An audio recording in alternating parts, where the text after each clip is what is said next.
Honor your partner. Honor your corner. Ladies' grand chain. Swing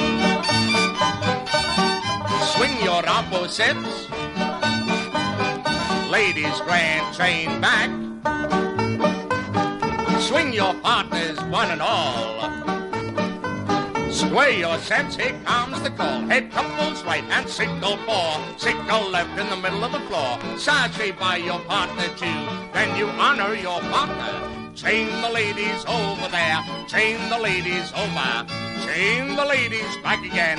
Then you honor your partner. Head couples single to the left. The side couples swing. Head couples right and left. And the side couples promenade. Hello everyone, and welcome back to episode number 9 of the Screaming Beaver podcast. I'm your host, Jason Jackson. Our guest on this episode of the podcast is Mr. Sid MacCallum. Mr. MacCallum is the former phys ed teacher from Pleasant Corners Public School in Vankleek Hill. He helped shape many young athletes, myself included. He just finished writing a book titled All My Best, From Me to You, a reflection on 30 years of teaching and a lifetime of learning.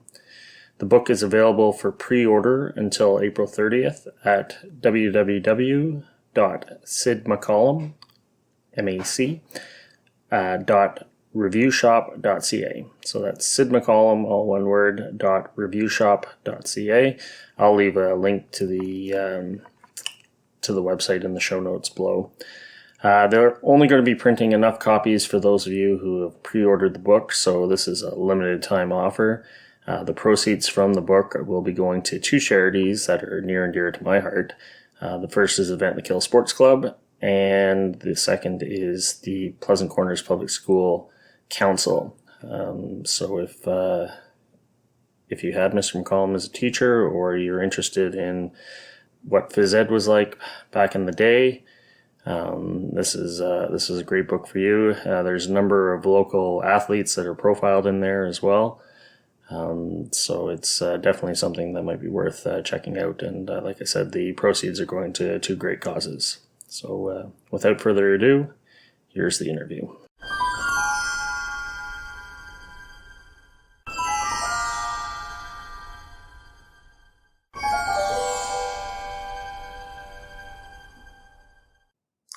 All right, I'm here with Sid MacCallum. How are you doing today, sir? Doing very well, thank you. Good. So you're writing a book now, I hear, and it's coming out soon? Yes, the book is called All My Best, From Me to You. And right there now, there's pre-orders available on the website, which you'll probably go over at some point during our interview. And those orders before April 30th will be available in the first week of June for people to pick up their books. Good. I guess we'll start out with your early life. Where did you grow up? Were you from Vankleek Hill originally, or? Yes, I was. Yeah. So it's also in the book, part of my autobiography, which is what the book is all about. And I grew up in the 6th Concession, just southwest of the town of St. Eugene, on a farm on the 6th Concession. And the book also will be telling stories about the 6th Concession, people who lived there, and who I grew up with, and what changes have occurred in over all these years. So yes, I was born actually in Montreal, but spent my entire life on a farm. Okay. And so who were some of the kids you grew up with? Did you? Well, Carol Albright, now Carol Cartner, does the foreword for my book. So grew up with her at school. Our immediate neighbors were the Moonies, Kay and Eric, and Gerald was about my age, and Heather was actually my age, and Gerald was second, and Barry and Arlene and Karen, and there were 7 of them all together. Oh, geez. Just not all coming together, but most of the ones that we used to go over there on a pretty regular basis, and Gerald had this beautiful bicycle, and I wanted one just like him. And I ended up getting it for my graduation from elementary school in Barb SS number 8, and I still have that bicycle. So you went to the Barb school? Yeah, Barb Elementary School. And there were, I mentioned in my book, there were 4 students in my grade 1 class.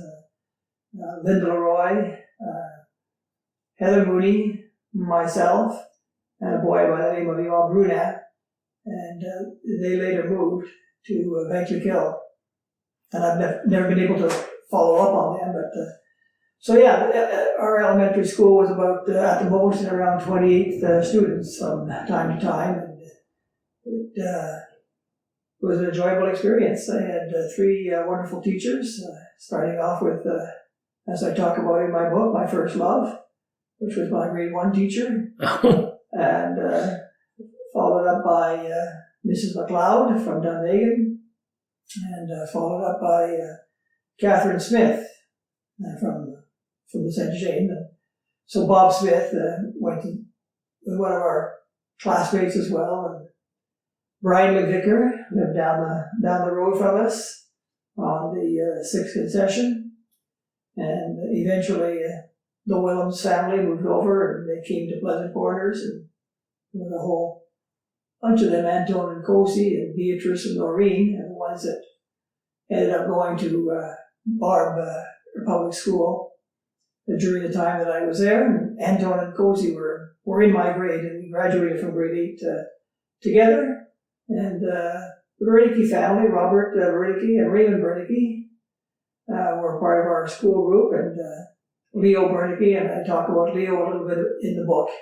I'm not going to talk about exactly what that was, but yeah, people have to buy the book. People have to buy the book to find out what Leo did that nobody else could do very well, and it was kind of risky too.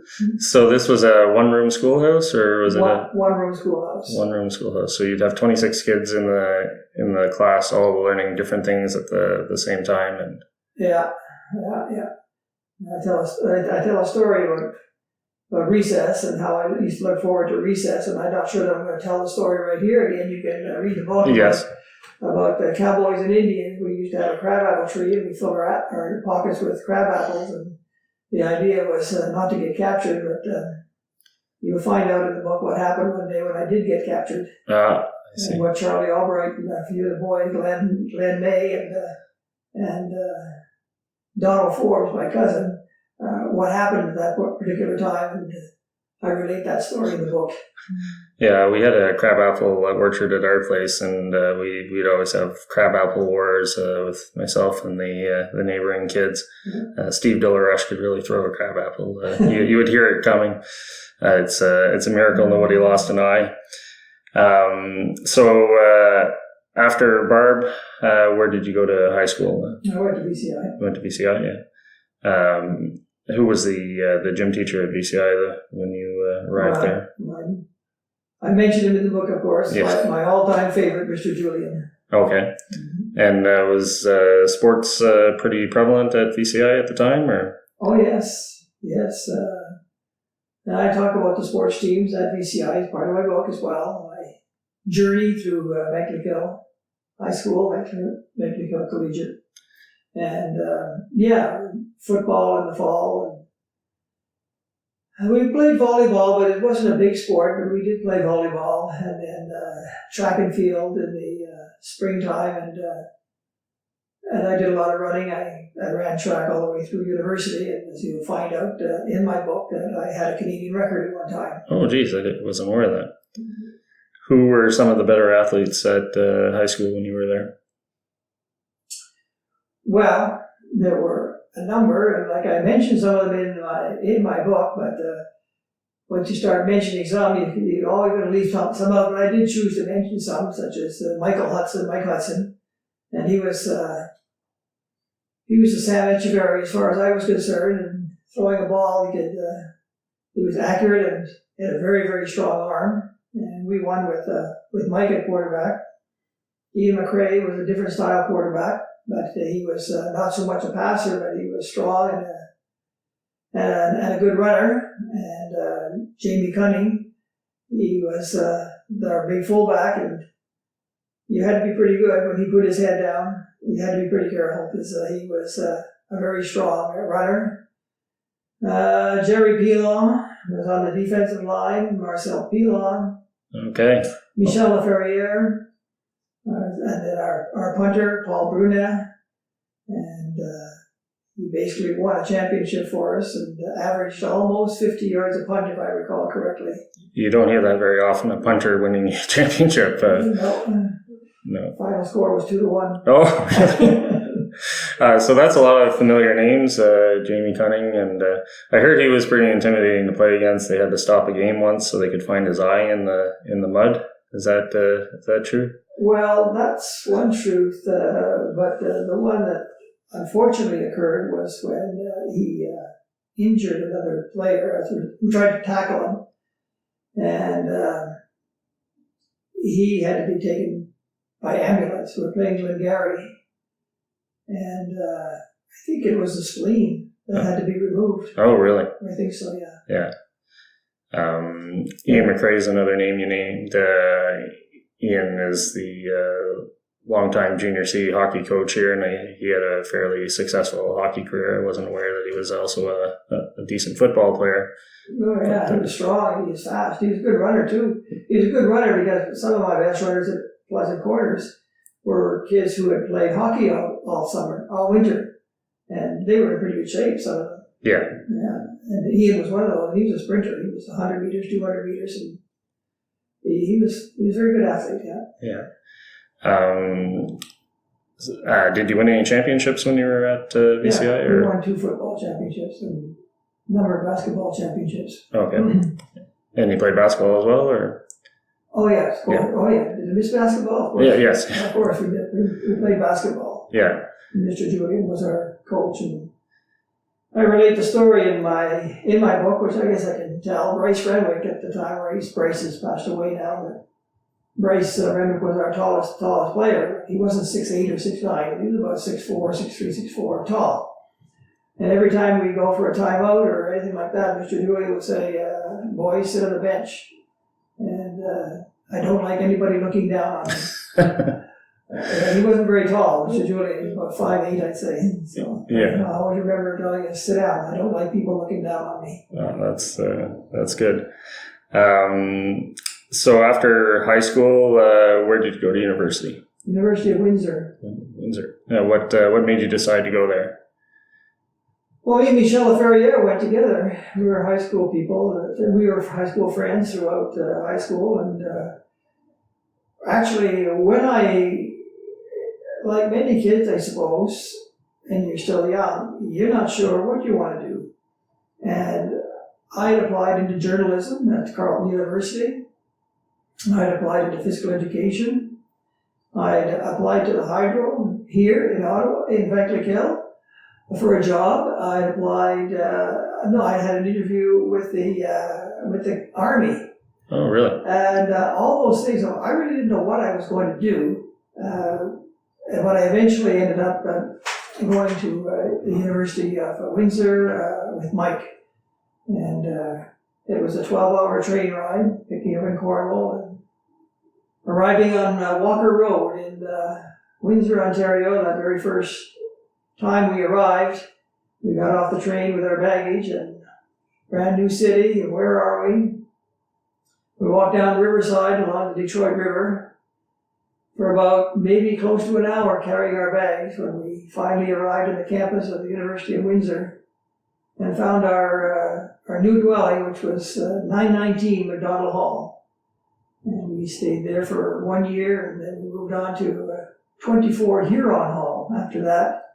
And then I moved to an apartment with a bunch of guys, 2 other guys. And then I had quite an experience at Delta Chi Fraternity. Oh. Former friend from 919 from the 9th floor of McDonald Hall asked me if I'd like to join the fraternity, and the rates were really cheap. So that was the main reason I joined the fraternity.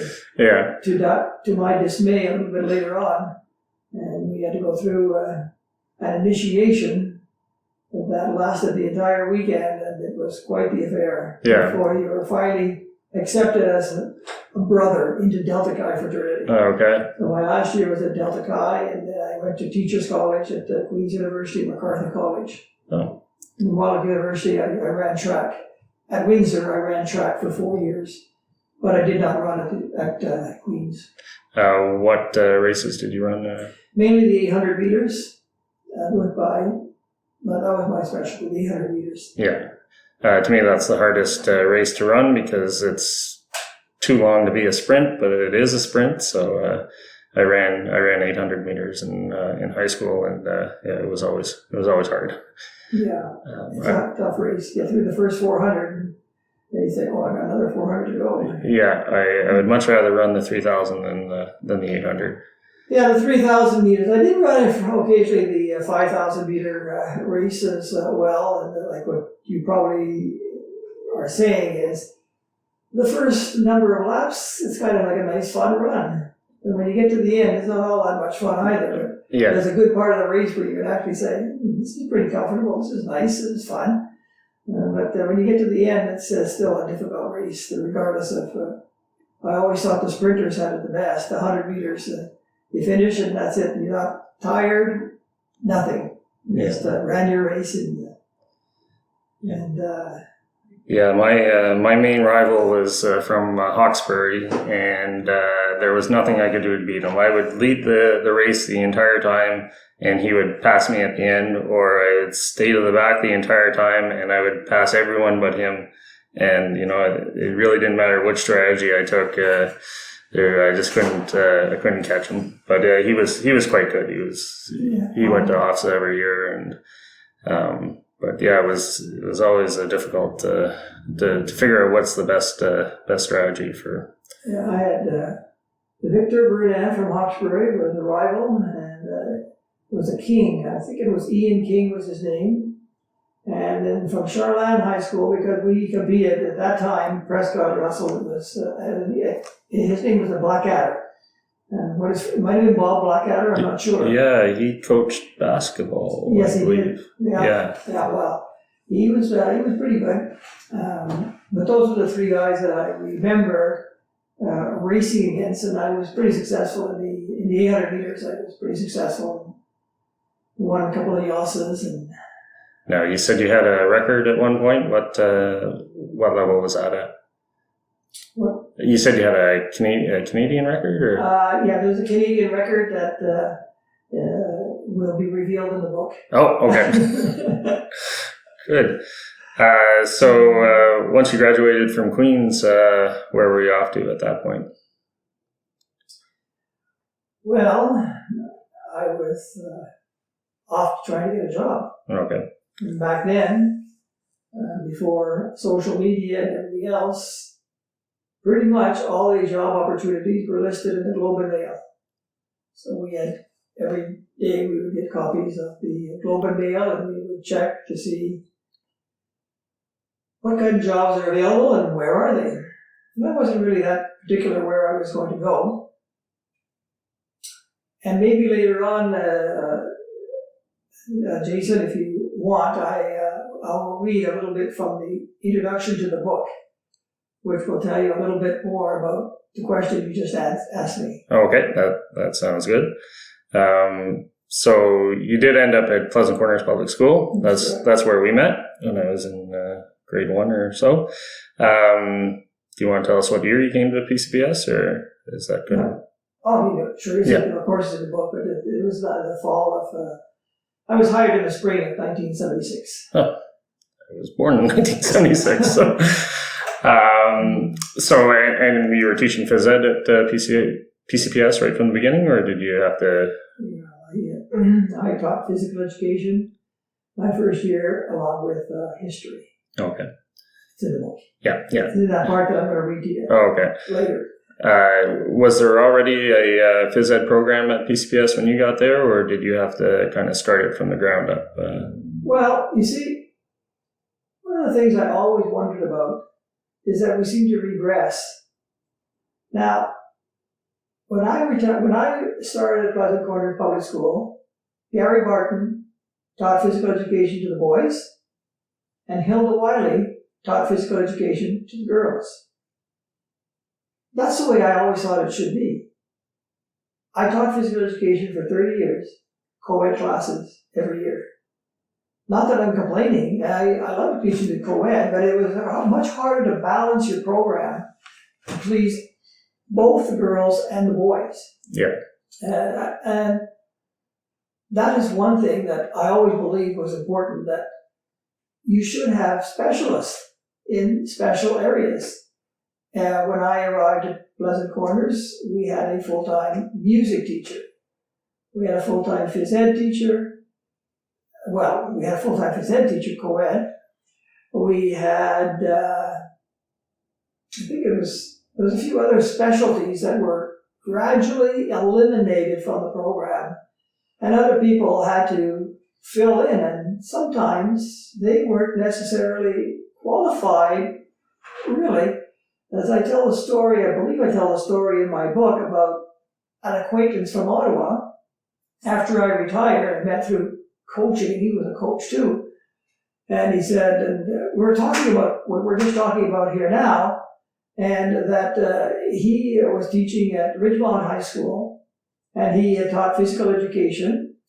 And the next year, he was told, you're going to be teaching grade 12 math. Well, he told me, I barely passed grade 12 math when I was in high school. And now he says they're asking me to teach grade 12 math. And I told him, you know what it's called? It's called professional development. I'm not sure if it's professional development for the students, but they're going to tell you that that's what it is for you. It's the growth for you. Learn something else, teach something else. Yeah. Regardless of the fact that that may not be your area of expertise, regardless of the fact, especially in grade 12 math, these kids are trying to get marks in order to get into university. It's not professional development for the kids. Yeah. You would think things would move forward instead of going backwards. And I have a strong opinion that things have definitely gone backwards since we were kids. Now, like I look at my daughter's class, and everybody's in the one class. So you have all levels of students. You have high achievers, and then you have special needs kids in the same class. And you're asking a teacher to handle the full spectrum of kids, and I really don't think that's fair.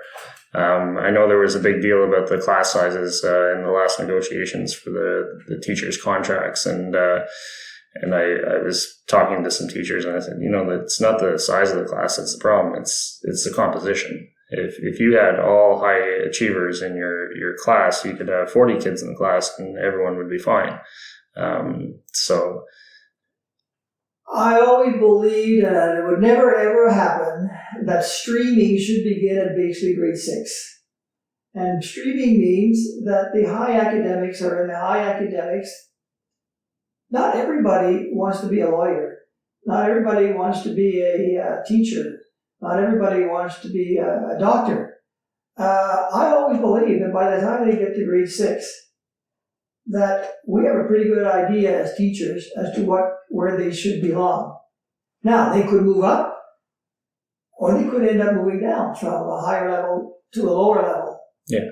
Now the teachers is now gearing their work, not watering it down so it can suit everybody, or not setting up a program for this person and then the rest of the class. We taught to the middle of the class, not to the elite ones. Yeah. We taught to the middle. Yeah. And in some cases, we had to teach and set up special programs for those that were special needs type students. Yeah. So when we were kids, the special needs kids all went to Plantagenet Public School. So the people that were really struggling, that's where they ended up. So you raise the bar to a certain level, so your average is going to go up. And I also remember there being enrichment classes, and I was never in those classes, and it pissed me off because my best friend, Lana Cameron, she was in the classes, and she'd get to go out and look for flowers in the field or make little sculptures and paint them and stuff while I was sitting in class doing math and that sort of thing. That always burned my britches there. So But yeah, it's a different world there now. So your sports program that you did run at Pleasant Corners, I went through it, and it was excellent. I look back, and the structure that you had and the development was second to none. Can you talk about the sports program a little bit? Or Well, I will. If you don't mind, I'll just read you a little something from my book. Sure. And because I just, based on your final comment there, I just want to see if you... Did you ever have a really bad day? One where only trouble came your way? No sooner than you step out of bed, then your life is filled with dread. Today's a day unlike all the rest, as you move from mess to mess. To make matters worse than cruel, you must hurry or be late for school. Suddenly you see the apple of your eye, who's now walking with a new guy. Let's face it, friend, she left you again. Jilted again, you feel like a fool as you enter the school. You take your seat and place your homework atop your books. Just as someone opens the window and whoops, look at homework fly. When the teacher asks just out of the blue, give your homework to me. I can't, I say. It's up in the tree. If you don't have it by 2, you'll stay here after school. So you wait till the end of the class. Then you take a quick dash. What gall! He was running in the hall. Before the next class, you have time to make a quick climb. The homework is almost in your hands. When fate disrupts your plans, did I hear a crack? Ouch in my back. Sorry, sir. It was done accidentally. Get to the detention permanently. What a way to waste a day, spending it all in detention hall, till the coming of nightfall. On a day like this, so filled with dread, isn't it nice to return to bed? That sounds familiar. I think that was grade 5 Mr. Greer's class. My bad day. Yeah, yeah. What was I going to say?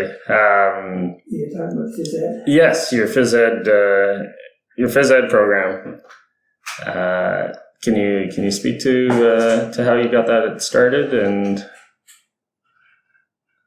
again, it's all in the book. It's all in the book, yeah. It's all in the book. And when I was at Queen's University, my qualifications was actually 7 to grade 12 physical education. Grade 13 students never took physical education. It was just went up to grade 12. So those were my qualifications. So when I was at Queen's University, we sent out to various schools. And I mentioned the schools in the book. My first school was at Maryvale High School. The coach there was a football coach and basketball coach. Because you were a basketball guy, you may or may not have heard of Ted Edwards. But anyway, Ted Edwards was my associate teacher. Anyway, it's in the book of Sir Thomas A. Stewart in Peterborough. And then in June, our last assignment, we had the opportunity to choose a school where we wanted to go to. And during our classes, physical education classes, my phys ed teacher was a guy by the name of Wally Meller. And Wally taught high school at Laurentian University at Laurentian High School before becoming a professor at Queen's University. And my health teacher was Al Robertson. And they were 2 great guys. And what I say in my book, and what I say even at the top of my book, is everything I did, I learned from someone else. And that's the truth. I'm not smart enough. I learned everything that I have in this book pretty much from somebody else. Wally Meller talked about intramurals. And he said, there's a school in Ottawa that runs probably the best intramural program in the city. And I can't remember the name of that teacher, but I knew that that's the school I wanted to go to and have him as my associate teacher. And I talk about our meeting, And I talk about watching him eating his lunch, as I would often do, and watch the kids as they played intramurals. And he said, the one thing, we all make mistakes along the way, he said. And the one thing that I learned about intramurals was that it was all about participation. And he said, talked about how he divided the school into house league teams and how they would stay on that team for their entire career, their entire high school career. And he said, everything seemed to be going really, really well. Until, he said, I started to notice that when the playoffs came along for a sport or a championship game, captains or leaders or the sports athletes were discouraging the poorer players from coming to their games. So then he said, I realized that I had to make a change in my program. And my rule was, if you want to play with the best, join a school team. Intramurals is for everybody. So he told me that he started developing what he called performance points and participation points. At the end, and I talk about how I tweaked the program, the intramural program, throughout the course of my years. And at the end, I finally came up with what I thought was perfect. And if I had known it at the end, I would have started exactly the same. But my same philosophy was participation. And I use the positive participators so many times in this book. The positive participators, whether they be in music, whether they be in the classes, whether they be in gym.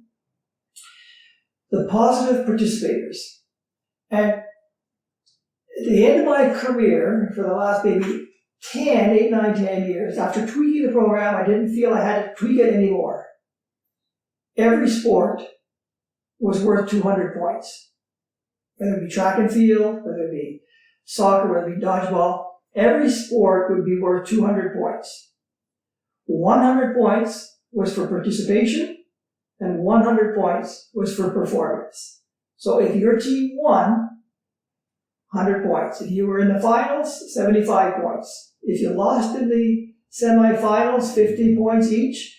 And if you didn't make the semifinals, then if you finished 5th or 6th of the 6-team intramural league, then you got 25 points.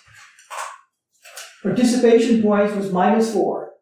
If you had 14 players on your team, 14 minus 4, in order to get your participation points, you needed 10 players, at least. If you had 13 players on your intramural team, 13 minus 4, you needed at least 9. If you did, and the referees were responsible for checking out at the beginning of the game how many players were there. And if you didn't have it, well, you weren't getting your participation points for that day. You only got your participation points if you met the criteria for participation. Now, I would tell the captains, you have to remember that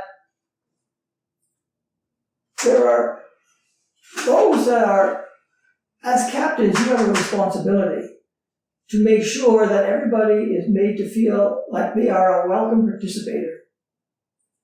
Because there's going to come times in the season where you're going to need them. And I understood, and it's true, I know it's true, that not every boy or girl enjoys sports. But their job or their role, everybody would have a role in the team. Their role was to be the positive participator. Jason, I know you don't like soccer, but we need some players today because such and such is absent, they're not at school, they can't make it to the game. We need a player to fulfill the participation role. Would you come and help us today? And Jason, you were supposed to say, sure, I'll help you today. And if they did, I would tell them my first rule of discipline. Never forget that good manners never go out of style. Don't you forget to thank Jason for coming to help the team. And then, Jason, if you don't want to play any more of the soccer games because you'd rather not, because you don't care for soccer, then that's okay. But if you're asked to be a participator, your job or your role was to be that. And that was how it worked for the last, especially the number of years, because each category was worth the same amount. You could win every title, but if you didn't have the participators, you weren't at the end, you weren't going to have enough points to win the overall championship. Yeah, so just to clarify, everybody got put onto Pleasant Corners. It was 6 teams, and you had a number of sports that ran throughout the year. How many sports would you say? 10, 15 intramural sports? Typically 20. 20? Okay. I think my first year, it's in the book, my first year we had the awards and we had presentation. It's 22 in that first year that I was teaching. Yeah. And so everybody got, as you played the sports would last how many weeks? Generally, that could vary a little bit. Sometimes I had 2 pools of 3, and sometimes it would be a round robin with 6 teams, a round robin tournament. Top 4 make the playoffs. Okay. So this was all done at lunch hour, and you would be the twin ball championship at the end. So you get your points for the twin ball, and then you accumulated the points throughout the year. And at the end of the year, a champion was crowned in the boys, the girls, and the co-ed, and they got their pennant put up on the wall in the gym. And I remember sitting there in the lunchroom when I was in grade probably 4, 5, and 6, and looking at all the pennants. And I desperately wanted to be a 49er because they were the best team when I was there. They had the most pennants up on the wall, so I'd sit there and count them. And I know to this day, people who went to Pleasant Corners, they still identify as a jock, a streaker, a blue knight, a red devil, a bomber. Did I miss one? And towards the end, not likely when you were there, eventually I had classroom banners as well. So if you won the soccer championship for boys, you got a small triangular banner that said soccer champions, and then you would get called down to the captains of the jocks intramural team, boys jocks, please come down to the office to pick up their championship banner. Okay. And the girls would have the exact same banner for soccer, except I think the girls had blue printing and the girls had red printing. That was the only difference, but they were both soccer. So the jocks could have won 2 pennants, and they would stay in the classroom. Soccer was the first sport in the fall, one of the first sports. Would stay in that homeroom teacher's classroom for the entire year. Yeah, so each homeroom teacher, grade 7 and 8, were assigned a team, right? That's correct. And they kept that team until they moved on and a new teacher took their spot. It was... Just a little story, which I don't have in the book, so it's fine. My first year, I had a homeroom class. And so I had a team, and it was the jocks. And the jocks girls won the intramural championship. Well, the kids were thinking maybe I was unfair. I was favoring the jocks. So after that, I never had an intramural team. Yeah. So you would draft players, the captains from the previous year how did you determine who the captains were of the teams? A vote. So the remaining players, when they went into grade 8, would vote and... No, firstly, they had to... And I'm just talking about the last, maybe not necessarily in the very beginning, but at the end, it was, you had to be, are you interested in being a captain, firstly? And if there were only 2 people who were interested in being a captain, then they would become the captain. But if there was more than that, what you had to do is you had to go to your classroom teacher and get a signature from that classroom teacher of approval that they thought that you would be a good representative for their particular team. And then if there was more than 2 people that had signed up to be captains, then it would go to a vote. Okay. Yeah. See. So when we're on the topic of intramural teams, I just thought we'd play a little game. I know your memory seems to be quite good, but I'm going to name some past students, and I'm going to get you to tell me what team they were on. I just went through my yearbooks quickly before I came here and picked out some people that I thought were prominent athletes. Some of them might be in the book. Some of them may not be.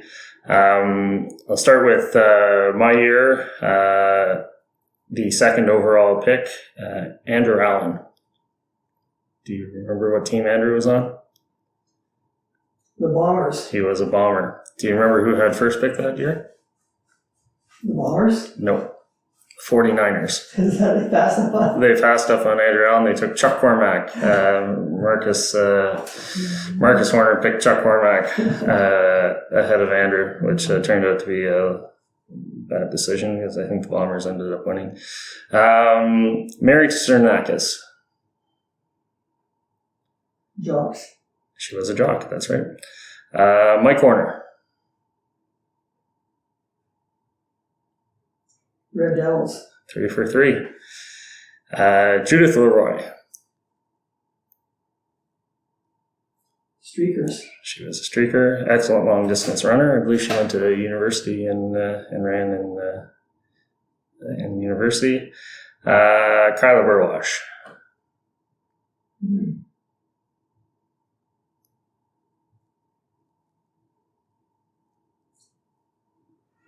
I'm thinking jocks, but I don't think it's correct. No, she was a streaker.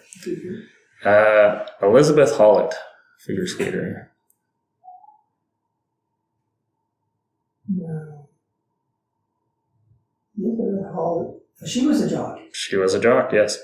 And last but not least, VCI teacher Sarah Dagg. No, McLeod. Well, she had a brother, Roddy. No, sorry. She's married. She's married to Roddy. She's married. Yeah, she's married to Roddy. Yeah. So, was she a 49er? She was a 49er. Yeah, that's incredible. I was impressed you knew that I was a jock as well. These are all pretty prominent athletes, and yeah. So we'll move on to school teams. We had a number of school teams starting grade 5 or 6. Is that when the school? Yeah. Where you could go? Mostly in basketball and cross country running and track, of course. But as for teams, it was mostly in basketball. Was starting grade 5, 6 for school teams. Yeah, I remember we also did beach volleyball as a school team. We'd go and play other teams in beach volleyball in grade 5 and 6. Not too often, but we may have done it for a few years. Okay. Not too often. Yeah. So basketball seemed to be one of your loves more than other sports. Would you say that's? Yeah, I always felt that whether you're a high school or an elementary school, you had to have you should have a banner sport that you would represent your school, because no school can be great in all sports, but you could pick a school and you could pick a program. For example, in at Hawkesbury High School, Frank Belil had a great program for track and field. And year after year, they would win track and field, because that was what he chose to be their banner program. Yeah. We chose basketball, or I chose basketball. And yes, it became the banner program for school recognition. And there were teams, like I talk about in the book, that I got a phone call from Bob Cobrow, and he was a teacher at Edenwood Elementary School in Mississauga. And he said, "I've heard about your girls' basketball team." And he said, "We have a tournament here." And he says, "There's 2 tournaments. And one is an invitational tournament, and the other is an all-Ontario school tournament. Would you be interested in coming down?" I said, "Yeah, sure I am." And he said, "What's your team like this year?" I said, "They're really good." So we ended up going up there to, and I tell it in the book. It's in the book. We played Sarnia St. Margaret's in our first game. And it was a double elimination, which you know what a double elimination tournament is. You have to lose twice before you're eliminated. So I think he had it pretty well figured out who the top 2 teams were, and we beat them 39-33 in the first game. we didn't eliminate them, but we beat them, and we went undefeated, and we met St. Margaret's again in the final, and we beat them. We beat them in the final. What year would that have been, sir? Or who would be some of the players that were on that team? Oh, Andrea Bailey and Tracy Bailey. Vicky Wilson there at that time? I think she had already graduated. Yeah. But a lot of those names are in the book, and that story is in the book as well. Yeah, Jen Barton. She was before that. She's the same age as Tracy. Or she might have been on that team then. Yeah. Jen Barton, Renwick, Karen Renwick would have been the same. Though those names are in the book, and the ones that represented the Pleasant Quarters at that time. We eventually went back, and we won their All-Ontario tournament as well. Not the first year. We were runners-up. The first year we got beat by a team called Flora Central, from Oshawa, I believe. The next year we won the All-Ontario tournament. And I have that banner in the book. Picture banner in the book. It was up in the gym, Pleasant Quarters. Yeah. So yeah, basketball was our banner sport, and because you couldn't be excellent in every sport, you had to develop a program, and that big program was for basketball, and it was for girls, because back then there wasn't as many sports to choose from for girls, and for boys they could never make the commitment because of hockey. So our girls team, comparatively speaking, were traditionally more stronger than the boys teams, simply because they practiced more.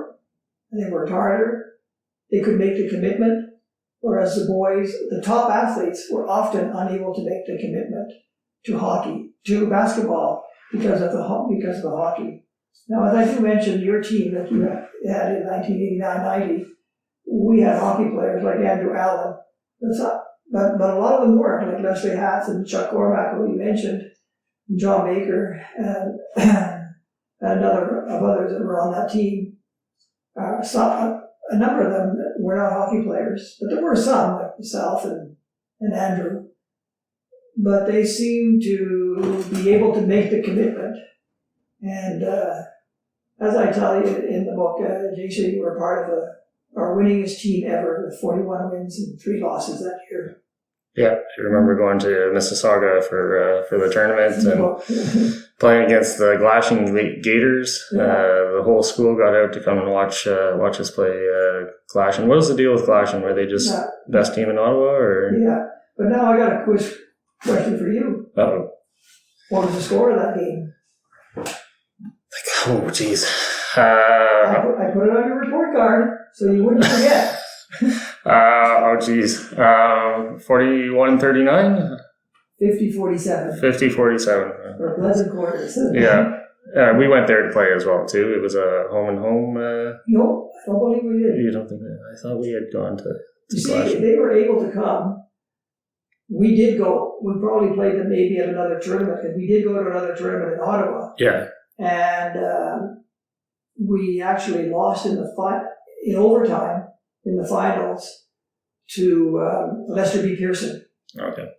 But I don't think we actually went to the Galatian tournament that year, although we have gone in the past, and we've gone with our girls' team to the Galatian tournament. Now, how come the Galatian come down to play us that? Because they had a different March break than we did. And their students were off for March break. No, it wasn't March break. It was a PD day. Okay. Rick Descloud was a coach up there. And Rick Descloud, he was a keener. I mean, he was a lot put into his programs, much as what I put into my programs. And I guess I didn't have much to do, maybe, I don't know. I used to go up to Ottawa to see the Ottawa Championships, so I wanted to invite them down to I wanted to invite the best teams down to our tournament that I could get. Because some of the games we played against local schools, again, they didn't put in the same amount. It wasn't as much of importance to them as it was to me basketball. So Galatian used to come down to my tournaments, and they did very well. And they also beat us in the final of a small gym in the Russell tournament. So Rick Descloud, I gave him a call, and asked if he would be interested in playing us on school time. And yes, that's what it was. It was they had a PD day that day, or some of that effect, something to that effect. And he said, "Yeah, we'll come down." And so they did. We had that game, and do you remember who the play-by-play announcer was for that game? Oh, I want to say Derek Hall, but I feel like he was on the team. So He was on the team. I know Derek did do play-by-play for maybe it was the girls tournament. I don't know who was the play-by-play. Al Dunsmore. Oh, was it Mr. Dunsmore? Okay. So I tried to get this out of Mr. Vadan for high school, but he wouldn't name a team or anything like that. But can you name me the best girls and best boys basketball team you ever coached? Well, the best boys team was that 89-90 team that I had. I went 41-3. Yeah, that was the best boys team. But we had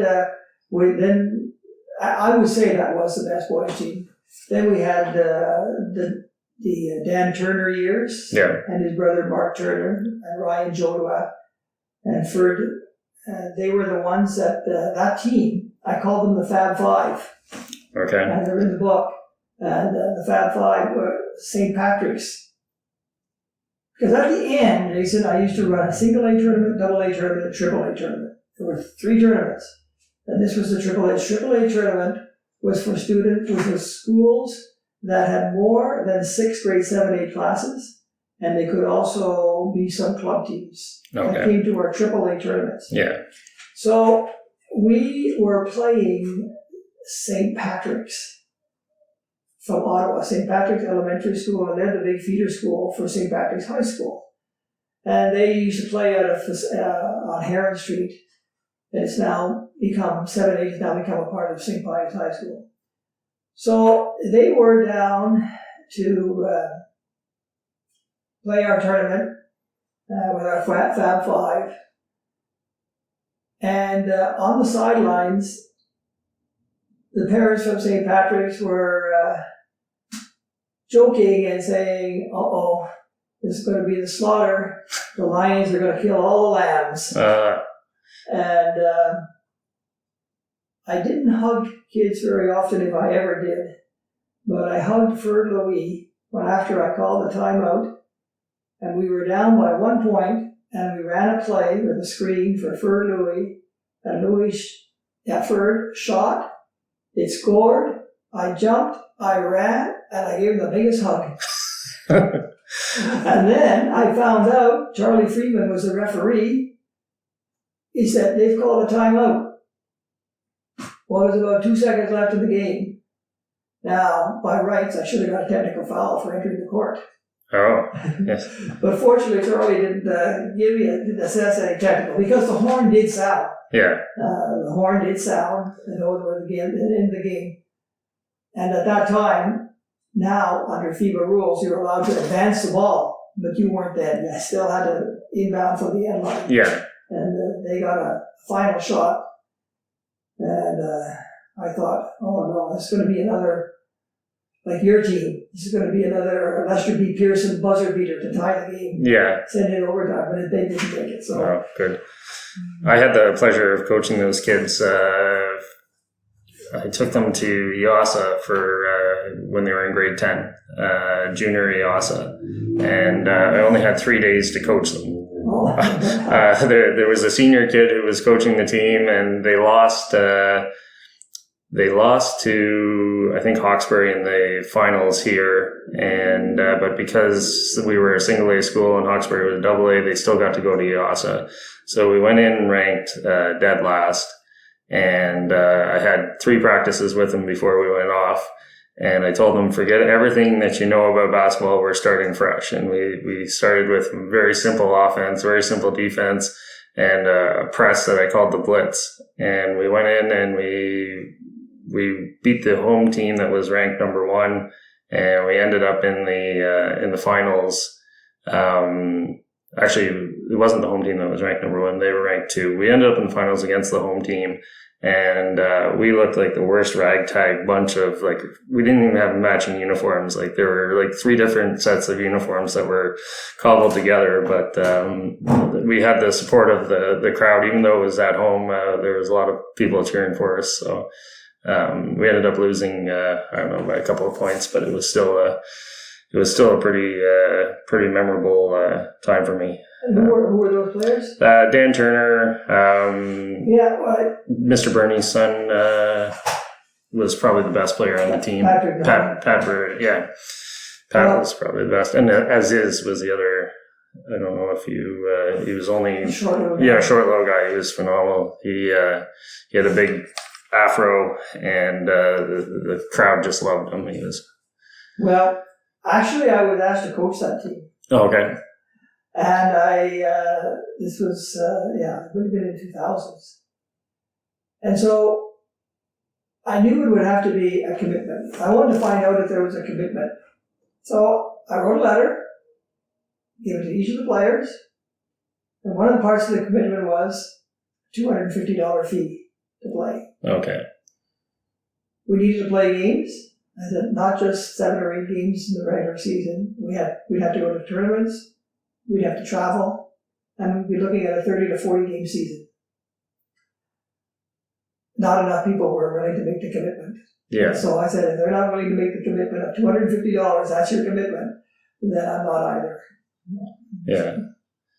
Yeah, no, it was fun. It was a good weekend for me. We had that on Thursday and Friday, and then we played in the selects tournament on the weekend with my girls' team at the time. So, which we won that tournament too. So I remember I was in the paper twice on the same page, coaching 2 different teams. Back to the best teams of all times at Pleasant Corners. So the boys was the 89-90 team. What about the girls? Well, the girls had a 57-game winning streak. That was covered 2 years, and I do talk about it in the book. Okay. So those 2 years, and Nikki was one of those players. Okay. And I tell about how our record got broke.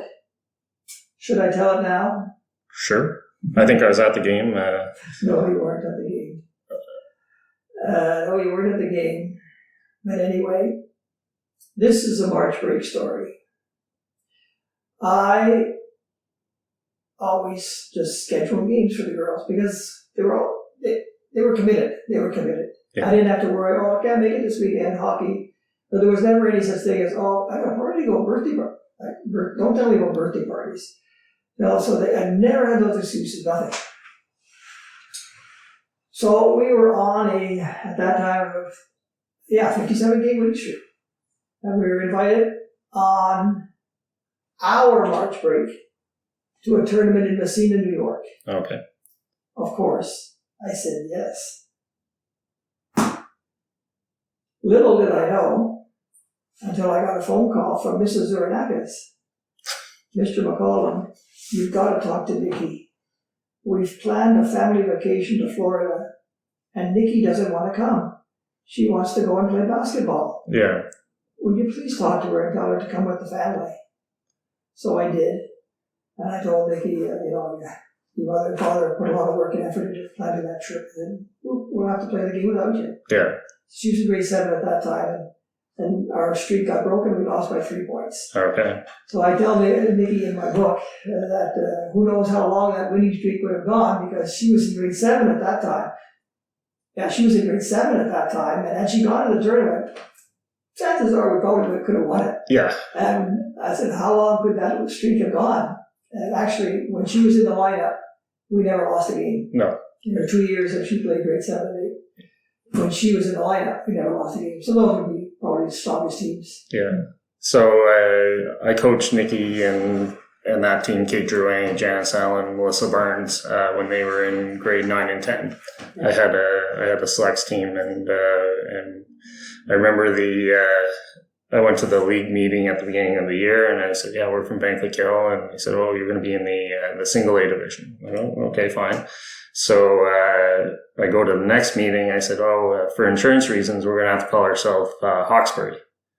And they look at me and they're like, you're from Hawkesbury? And I said, yeah. Like, do you have a girl named Nikki on your team? I said, yeah, she's really good. And they said, "Oh, well, you're in the AAA division now." So as soon as I mentioned that Nikki was on our team, we jumped right to the AAA spot. Yeah, she was a little go-getter. Wasn't tall or anything like that. No, just dominant. Could drive. I would go out and tell her to, because we'd always have a size issue. We weren't overly tall. We had Janice, who was 6 foot. Other than that, we didn't have a very tall team. So I would always tell Nikki to go down and drive right at the other team's center the first 3 or 4 times down the court to try and get them into foul trouble, so that we could get them out of there and get someone more manageable in the post. So I was. I always wondered about the basketball and the emphasis that was put on it. I was a soccer player because I was short and I could run, and it always bothered me that soccer didn't get more play time or more emphasis put on soccer. So how many years did you teach at Pleasant Corners? You said 30 or 30 years. 30 years. I remember one year you taught music. How did? Oh, not more than 1 year. 1 year. Okay, so it was multiple years. I taught it for the last 9 years of my career. Oh, really? I retired. I was teaching music still. How did that come about? Well, I'm not going to tell you that story. Oh, okay. You're going to have to read the book for that one. I'll have to read the book. But you're going to read. I'll tell you when you got a pink slip in your mailbox, it often didn't mean good news. So I got this pink slip to meet with Mrs. Bellman, and I thought, well, what did I do now? I wonder. And so anyway, I go down to see Mrs. Bellman and I tell the story. Yeah. So Ed Kelly was your principal for the majority of your career? Yes, and I have a tribute to Mr. Kelly in my book. Yeah. So how big of a factor was Mr. Kelly in the sports program at Pleasant Corners? Probably wouldn't have existed. Yeah. Probably wouldn't have existed. Yeah. And I talk about that in my book, about the revolving door of principals, vice principals. You get somebody, they don't know any history of the school. They're just interested in their administration and the day-to-day affairs. Today, what I did, I don't think would never occurred. Yeah. No, you had to have the support, but at the same time, you're going to read in the book about the disagreement. And I'm certainly not going to talk about that here, but it is in the disagreement that we had. And Mr. Kelly was furious with me. But I didn't follow the rules. My rules that I expected kids to follow, I didn't follow the rules properly. So I do say at the end, it is possible that, you can disagree with someone, but it doesn't mean that you don't respect them. And like I say in the book, I had to run through that brick wall for Mr. Kelly. Yeah. Do you remember Mr. Foster at all? He's in the book. He's in the book too. You're going to have to read that story. You're going to have to read that story. Yeah, Mr. Foster was our vice principal, and he was quite the disciplinarian, as I remember him. I was young. I remember I had to write lines once for something that happened on the bus, and everyone was terrified of him. And he left school when I was probably in grade, 4, maybe grade 3. Yeah. And when I was in grade 7, he came back to the school for some sort of a meeting. And I remember him walking through the school, and like a hush fell over the entire school as he walked through the hallway. Everyone was just terrified of him. But now he's writing children's books, and I think he has green hair. I saw a picture of him, and I think he had his hair dyed maybe, but I found that quite the switch. I got to know him a little bit better when his daughter was playing basketball. Yeah. Hillary played for Gloucester, I think, and so they were the big rival of Kyla's team when they were in the UOBA. So I got to talk to him a little bit more when I was older, and I wasn't so scared of him. Sticking with basketball, you had a hand in starting Titans basketball back in the day? I did start Titans. Of course, it's in the book as well. Yeah. And I came about starting Titans. Well, I'll tell you, it's in the book. And again, I'm not going to reveal who that little girl was. that was responsible for the starting up of Titans basketball. And what she said to me on that one day as she walked into the gym class, Mr. MacCallum, and then what she told me, that made me think. And that was the first thing. And then the second thing was looking around in the summertime and seeing how all the soccer fields were being used. And I thought, well, why can't all the gyms be used? They don't seem to be being used to full capacity in their public gyms. Why aren't they being used? And so a combination of those two things led me to think, why don't I start a club program? And in the book, I use the phrase from the movie Field of Dreams. If you build it, they will come. And people told me, why would you start up something like Titans basketball? Firstly, French kids don't really want to play basketball. They just want to play volleyball. They're not interested in basketball. And secondly, if they are interested, they're going to be competitors against you. But I thought again, if you build it, they will come. So I went ahead with it. And I had over 300 registrations first year of Titans basketball. And would you like to hazard a guess at what the registration fee was back in 1981 to join Titans basketball per player? $10? You're exactly right. $10 per player, wow. Yeah.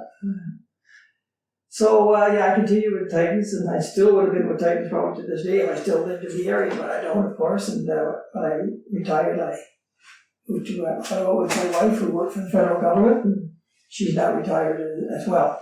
But yeah, so I started Titans basketball in 1981, 82, and I spent all summer running around looking for coaches and bothering people. And I remember going in to see Charlie Sandin, who's also passed away there now.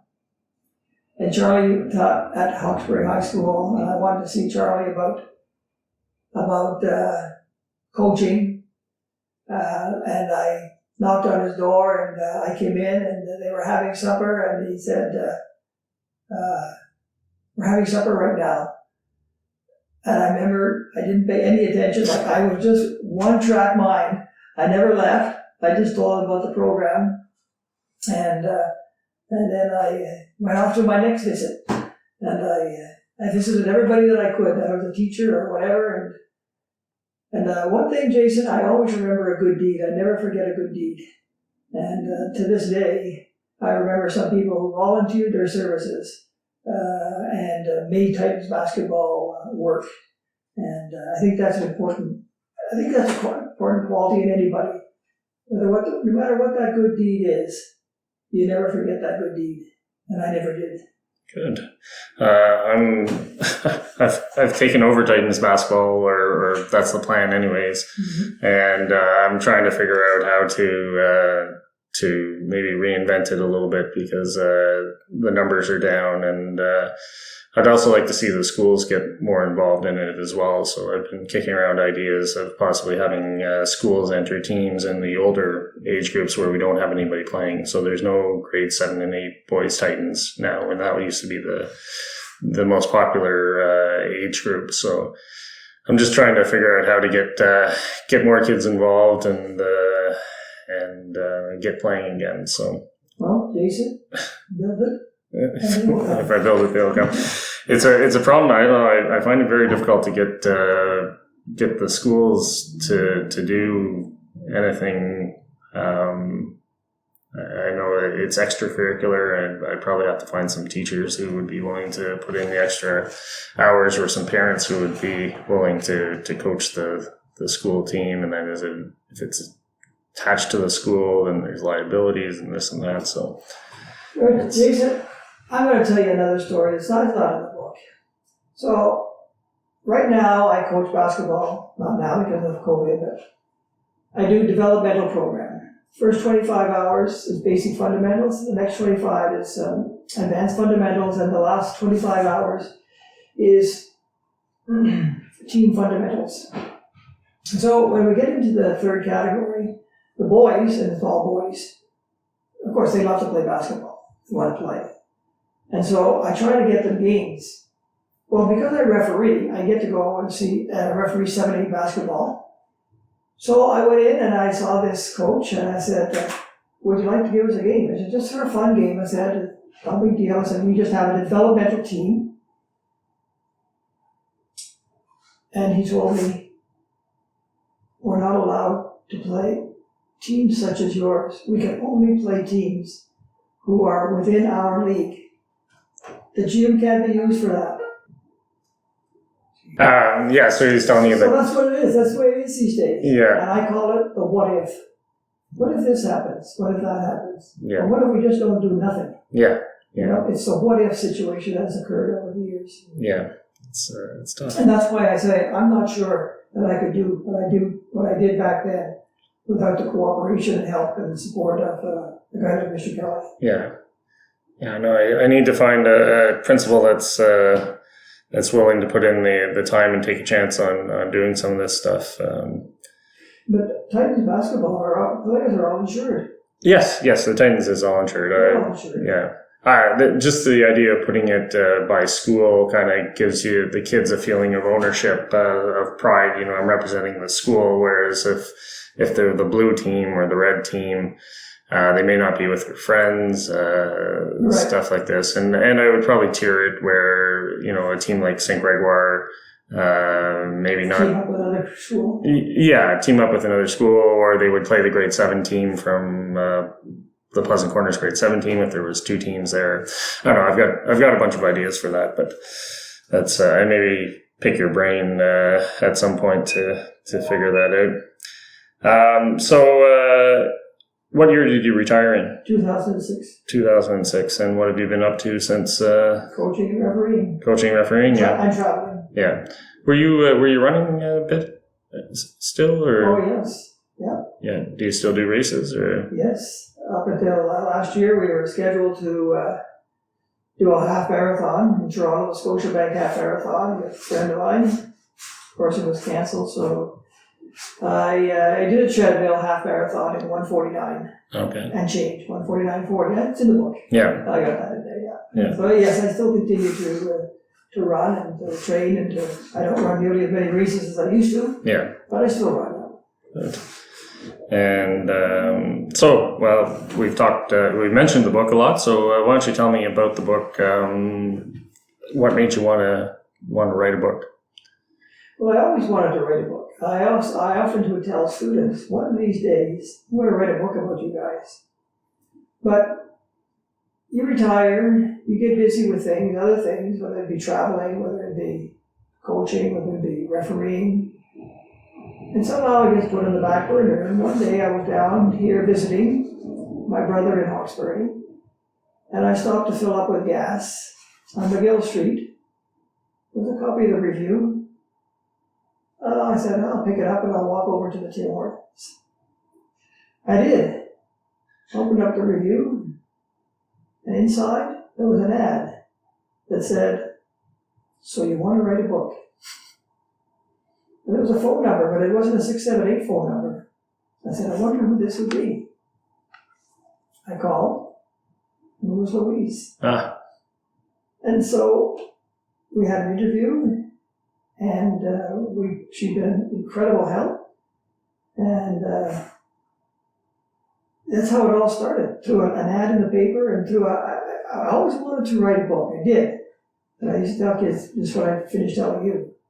But it just seemed that there just wasn't enough time. And you know, I do mention at the end of my book that even COVID can have a silver lining for me. And it's given me the opportunity to write this book. And I don't think I would have continued. I mean, it has taken, as I say on the website, over 1,200 hours in 14 months that I've worked on this book. And I don't think I would have been able to put in those hours had I continued with refereeing, coaching, doing my workouts in the gym. I just don't think it would have happened. Yeah. So what was your process like when it came to writing? Did you just did you just start picking out people and writing chapters on them, or did you plan out exactly what you wanted? And if you don't mind, I'll read just a bit. Yeah, that'd be great.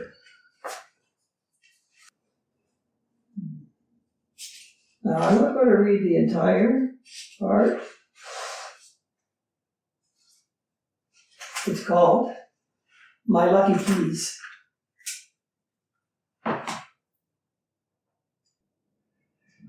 The paper was out, and beside it lay the reluctant pen. It was May 2006, as I sat at my gym office desk, which lay cluttered with papers. I thought for the longest time, do I really want to retire? I leaned back in my chair, looked up at the ceiling, and memories came flooding back. My mind wandered back to June 1976, when I had just completed my job interview with Mr. Kelly and Mr. Dunsmore to teach physical education and geography to grades 7 and 8 at PCPS. They said they would get back to me. The next day, I received a phone call from a gentleman who said he was the principal of Red Lake Matson School in Red Lake, Ontario, and he was offering me a full-time position to teach there starting in September. I asked, when is the interview? He replied, this is the interview, and you have the job if you want it. Well, yes, I replied, but where is Red Lake? He replied that Red Lake was northwest of Thunder Bay, close to the Manitoba border. Now, at that time, I had no idea where Thunder Bay was, but I did know that from Vankleek Hill to the Manitoba border would be quite a commute. Can I get back to you? I asked, as I explained the interview that I had just had with the local board office. He replied, I can't guarantee that the job will still be available. We're hiring right now.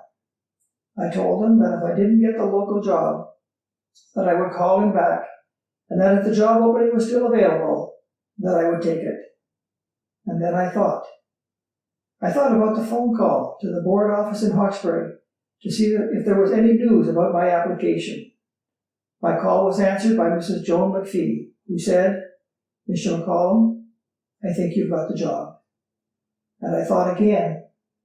It was now September 1976, as I walked into Pleasant Quarters Public School to begin my first full-time job. I was so nervous and excited that I had forgotten to remove the price tags from my new sports jacket and pants that I had bought the week before at Dorian suit. Mr. MacCallum, a lady with a pair of scissors came running toward me down the hall. Just a minute, Mr. MacCallum, while I cut off all these tags from your jacket and pants. It was my first encounter with Mrs. Ruth McMillan, the school secretary. She had a pretty good chuckle as she said, there, that looks better. PCPS secretaries were always looking after me. And now I entered what I thought was the most beautiful gym ever. And sitting on the floor were close to 200 grade 7-8 students, anxiously waiting to find out who their homeroom teacher was going to be for that year. And I thought of Mr. Kelly, and how all went silent as he approached the microphone. After a welcome, he told the students something that I would learn. He told students every year in September, always remember, good manners never go out of style. After his address, he would start with calling out the names of students. He started with Mrs. Folkert's grade 7 class, and he named the students. They lined up up in front of Mrs. Folkert, and then moved on to their new homeroom class, and then on to Mrs. Sturt's class, and the same procedure would follow. And now, in Mr. MacCallum's grade 7 class, and I thought back to some of those names. Andy Anderson, Lisa Hubbard, Andrew Kerr, Dara Dines, Carl Smith, Elaine McCallum, Steve Morris, John Dubois, Elizabeth Stewart, Susan Higginson, Beverly Eastman, Brendan Ogler, Frank Kena, and Bonnie Barton, to name just a few. And now my thoughts turned to that Sunday afternoon as I sat in the school library, thinking up names for the 6 intramural teams. I wanted each homeroom teacher to be responsible to encourage and cheer on their teams, to work hard and to participate. The original 6 were McCallum's Jocks, Barnes' 49ers, Gregor Streakers, Folkers Bombers, Stewart's Blue Knights, and Fitzpatrick's Red Devils. The leaders would change, but never the teams. And I thought back again about my first girls' basketball team. Robbie Bennett, Paula Barnes, Katie Hubbard, Jean Ann McPhee, Marjorie McPhee, Janet Christie, and Gail Kass were some of the names that came to mind. And those boys of whom would go on to high school and win an OFSA championship at VCI. Craig Patterson, John Turnbull, Rod Renwick, Kenny Soulier, and Alan McMillan. I thought about the cross-country meets, the basketball tournaments, volleyball and soccer tournaments, and the track and field meets. I thought again about that first year and students in grade 7 and 8, like Eddie Mcrae, Edwin Williams, Paul Rollins, Christine Whiteside, Valerie Allen, Faye Barton, Rhonda Soper, Laura Clouston, Jason Stevens, and Shelley Massey. The years would pass. There would be Titans basketball, Hawkettes basketball, Satellites gymnastics, and finally, Cheetahs track club. I looked down at the empty page once more, and then I reached out to pick up the pen. One of my first grade 8 students, Valerie Allen, was now my principal. And as we had said hello in 1976, it was now time to say goodbye in 2006. This is what I wrote. Dear Miss Allen, it is only after considerable thought and some regret that I inform you of my intention to retire at the end of the current school year after 30 wonderful years as a teacher at PCPS. For all of us, there comes a time to step down, and now is my time. Respectfully, McCallum.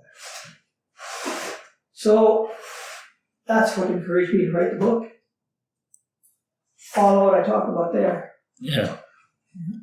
Can you name some of the people that are they chapters in the book or that you've mentioned extensively? I know I've talked to a few people, Hamish Gunning and Kyla, that you had talked to, or there are profiles. Yeah, there are profiles on 12 former students. Okay.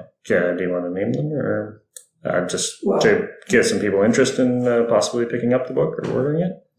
Well, Hamish is, of course, he's in there. Judith Lavoie is in there. Michael Baker is in there. Colette Chevrolet, who didn't go to Pleasant Quarters, but she's in there. And Nikki's in there.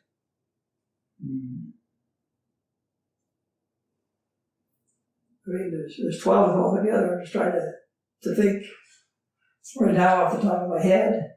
Stephen Martin is in there. And you're in there.